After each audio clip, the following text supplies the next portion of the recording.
आज आपण शेवग्याच्या शेंगांचं सूप करूया। म्हणजे आपल्याला ते पौष्टिक पण असतं आणि शरीराला चांगलं असतं। त्यातनं ज्या पाला शेवग्याचा पाला जो असतो त्याची भाजी करून खातात, त्यातनंही प्रोटीन मिळतं। आता मी काय केलेलं आहे, ह्या गावठी शेंगा घेतल्या होत्या, त्या खूप छोट्याशाच होत्या, त्यामुळे मी त्या 4 शेंगा घेतल्यात आणि हे अशा शिजवून घेतलेल्या आहेत। त्याच्यामध्ये एक लहान कांदा, टोमॅटो, 2-4 लसणाच्या पाकळ्या आणि एक मिरची टाकलेली, हे सगळं कुकरमध्ये मी शिजवून घेतलेलं आहे। आता मी हे मिक्सरमध्ये काढते। मिक्सरमधनं काढलेलं आहे ते ह्याच्यातनं काढून घेऊया।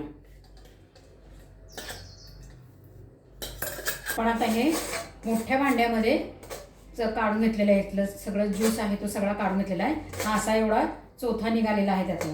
आता मी हा काढून घेते दुसऱ्या भांड्यामध्ये।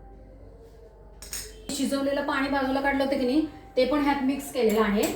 आणि आता गॅसवर ठेवून त्याच्यामधलं, आता याच्यामध्ये आपण कॉर्नफ्लॉवर, बटाटा काही घातलं नाही तरी सुद्धा ते इतकं चांगलं घट्ट झालेलं आहे बघा, मस्त घट्ट वाटते अगदी।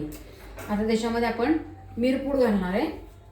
एक मिरची घातलेली आहे पण ठीक आहे ना, तरी पण मिरपूड त्याच्यात एक घालून घ्यायची आहे आणि काळं मीठ किंवा पांढरं मीठ।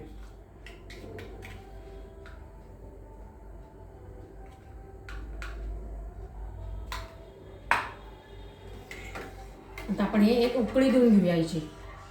आता हे छानपैकी गरम झालेलं आहे, त्याला जास्त उकळी आणण्याची काही गरज नाही, पण थोडंसं एक कढ येऊन द्यायचं त्याला। आता हे गरम झालेलं आहे छान, ते मी बंद करते गॅस।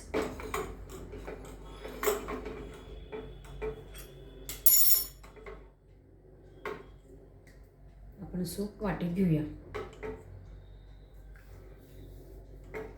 थोडीशी वरनं कोथिंबीर घालायची आणि अमूल बटर।